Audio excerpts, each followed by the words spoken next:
নমস্কার বন্ধুরা, আমি রীতা চলে আসলাম আবার নতুন একটা রেসিপি নিয়ে। আজ আমি বানাবো দুর্দান্ত স্বাদে ঢেঁড়স আলুর একটি তরকারি। এটি বন্ধুরা ভাত, রুটি সব কিছুর সাথে কিন্তু দুর্দান্ত লাগে খেতে। ছোটো থেকে বড় সবাই কিন্তু খুবই পছন্দ করবে। একবার বানিয়ে খাওয়ালে কিন্তু বারবার বানাতে ইচ্ছে করবে। আর অবশ্যই একটু বেশি করে বানাতে হবে, এতটাই দুর্দান্ত খেতে হয়।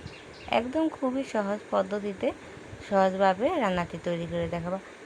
আমার চ্যানেলে আরও অনেক ধরনের ভিডিও আছে, ঢেঁড়সের অনেক কিছু, তোমরা চাইলে কিন্তু বন্ধুরা দেখে নিতে পারো।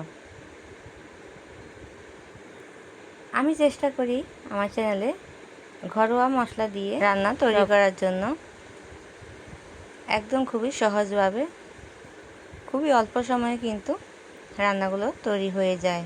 তোমরা চাইলে আমার চ্যানেলে অনেক ধরনের ভিডিও আছে, দেখে আসতে পারো।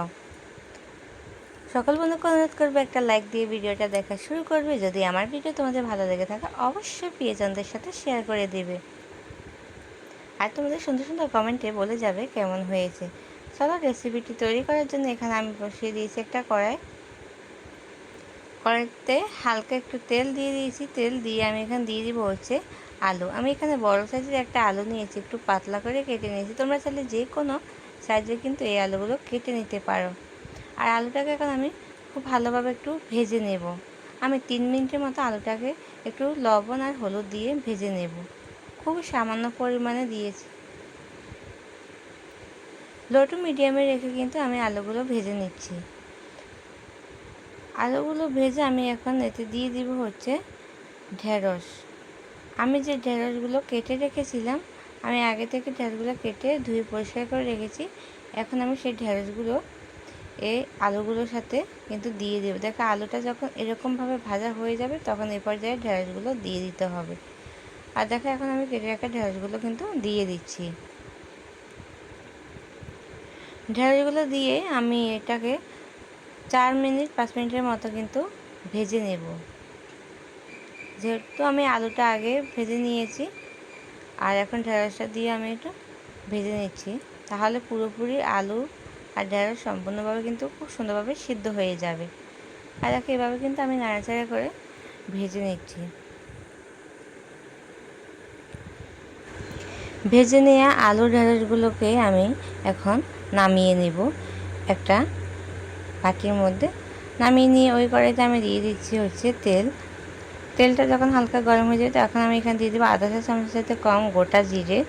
তারপর এখানে একটা মশলা তৈরি করেছি। মশলাটা তৈরি করার সময় আমি এখানে দিয়েছিলাম গোটা জিরে আধা চা চামচ, দিয়েছি বড় সাইজের একটা পেঁয়াজ, 3-4টে কাঁচা লঙ্কা, আর দিয়েছি অল্প পরিমাণে একটু আদা। দিয়ে আমি একটা মশলা তৈরি করে এর সাথে দিয়ে দিচ্ছি। আর মশলাটাকে আমি খুব ভালোভাবে কিন্তু কষিয়ে নেব। কষিয়ে নিয়ে এখন আমি এখানে দিয়ে দেবো হচ্ছে আধা চা চামচ হলুদ গুঁড়ো, আধা চা চামচ লঙ্কা গুঁড়ো, দিয়ে দিব আধা চা চামচ লবণ দিয়েছি। দিয়ে ভালোভাবে এটাকে কিন্তু আমি কষিয়ে নিচ্ছি। কষিয়ে নেওয়া হয়ে গেছে, দেখতে পাচ্ছ খুব সুন্দরভাবে এটা। আর আমি ভেজে রাখা যে ঢেঁড়স আর আলু আছে, আমি এখন এই মশলাটার সাথে কিন্তু দিয়ে দেব। ভেজে রাখা ঢেঁড়স আলুগুলো দিয়েও বন্ধুরা এখন আমি খুব ভালোভাবে কিন্তু মশলার সাথে এগুলোকে আবারও 2 মিনিটের মতো কষিয়ে নেব। একটু ভালোভাবে নাড়াচাড়া করে নিচ্ছি। দেখো কষিয়ে নিয়ে এখন আমি এতে দিয়ে দিব হচ্ছে কুসুম গরম জল। যে কোনো রান্নাতে বন্ধুরা গরম জলটা ব্যবহার করলে কিন্তু রান্নার স্বাদ দ্বিগুণ বেড়ে যায়। আর দেখো এখানে আমি জলটা পরিমাণ মতো জল দিয়ে দিয়েছি। দিয়ে একটু নাড়াচাড়া করে নিচ্ছি। নাড়াচাড়া করে আমি এখানে দিয়ে দিব আবার অল্প পরিমাণে একটু আধা চা চামচের চাইতেও কম লবণটা একটু কম হয়েছিল। টোটালি আমি 1 চা চামচ লবণ ইউজ করেছি। দিয়ে আবার একটু নাড়াচাড়া করে এটা আমি এখন 5-6 মিনিটের মতো ফুটিয়ে নেব। দেখো ফিরে আসে 5-6 মিনিট পর খুব সুন্দরভাবে কিন্তু এটা ফুটে গেছে। রান্নাটা কিন্তু প্রায় আমার হয়ে এসেছে বন্ধুরা। একদম শেষে দেখো আমি দেখাচ্ছি এখানে আলুটা কত সুন্দরভাবে সেদ্ধ হয়ে গেছে। একদম শেষে আমি দিয়ে দিব হচ্ছে এখানে গরম মশলা গুঁড়ো। গরম মশলা গুঁড়োটা দিলে কিন্তু রান্নাটা দুর্দান্ত হয় খেতে।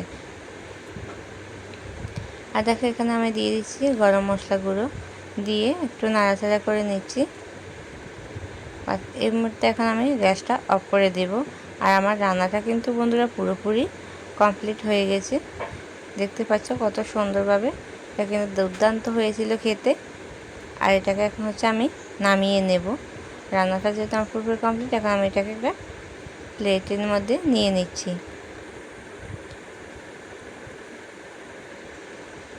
আমার ভিডিও কে কোথা থেকে দেখছো বন্ধুরা অবশ্যই কমেন্টে বলবে।